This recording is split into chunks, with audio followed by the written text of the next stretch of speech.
makan minum. Kalau udah minum udah makan ya tidur ya, apalagi kalau bukan itu. Jadi keren kan, ayam warna-warni kita ini pastinya keren teman.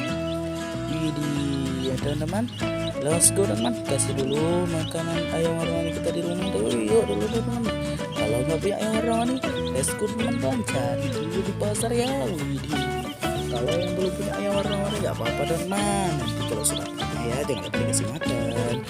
Ini yang belum punya let's go teman, kita kasih makan bersama di sini.